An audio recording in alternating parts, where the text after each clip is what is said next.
Okay, so in this video I'm just going to show you how to set up a cruise system with the Synergy controller for an Outback plunge pool. What you want to do, if this screen isn't lit up, you would press any button, it's going to light up the screen. So what you want to do is you want to hit menu to get into where we need to go. We're going to start with the basics, which is set time. Hit confirm.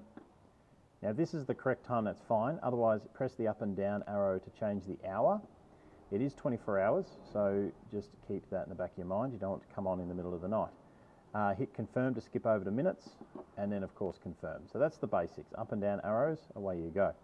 Next thing I want you to do is I want you to come down to install menu, and with the install we're going to skip through most of this because most of it isn't required. So pump data off, Synergy gas off, calcium is fine, solar none, channel 1 filter pump. So this is the things that are plugged in underneath. So channel 1 filter pump, confirm. Channel 2, you want to change that to ozone, confirm. And if you have the pool light, you want to change this to the pool light. So we go light, confirm. Now the brand of pool light that we offer is called the Spa E Multi Plus. Hit confirm, and blue is fine.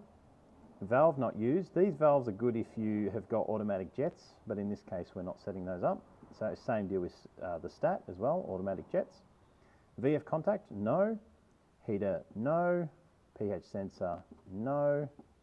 ORP sensor, no. They are upgrades you can do later on. Now this is where we change the pool size. We don't have anything less than 10,000 litres, so we're just going to go 10,000 litres. Then we're going to go the spa size. This one in particular doesn't have a spa, so we're just going to go to none. All right, hit confirm. Spa switch enabled, no. Spa slow change, no. Return to factory settings, absolutely not.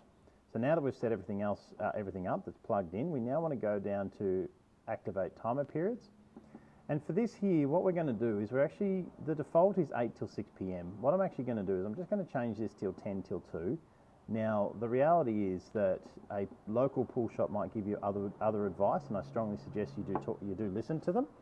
But as a rule of thumb, the less the better. We don't have a big body of water, and we certainly don't want to over-chlorinate. So we go 10 till 2, that's the heat of the day, we hit confirm.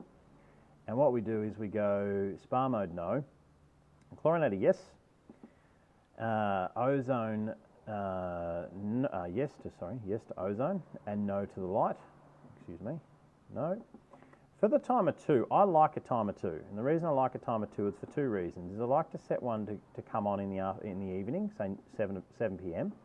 When the kids hop out of the pool, or yourself hops out of the pool, 1900, hops out of the pool, it's a good idea to filter the water after you hop out. It gets rid of all those bad bugs and does like a little bit of a boost, a bit of a catch-up. Let's call it a catch-up, right?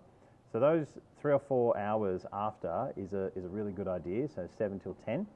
Now, what we do want to do though with this as well is we also want to have the light come on. So it's always a nice idea to look out in your backyard and you see the light coming on. So it aesthetically is pleasing, but it's also good from a safety feature. I call it bats, cats and rats. And then the last thing is it also does honour the warranty. So the warranty does say that you should run the pool light once a week just to burn off condensation.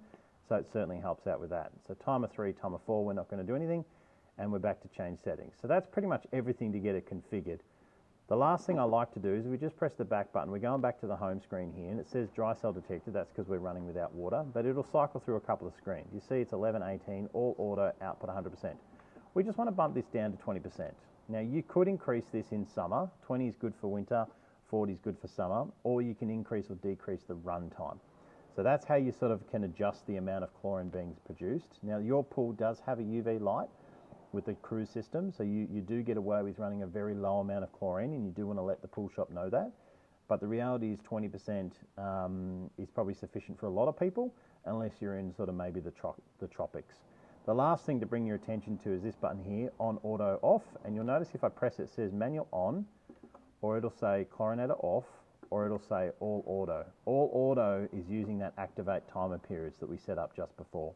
If you want to turn the system off, you can simply press it twice and it'll go to chlorinator off. That shuts everything down, so you can adjust, so you can empty the baskets or clean the filter or what have you. But otherwise, all auto is where you want it to be 99% of the time. So that's how to set up the cruise system, and enjoy.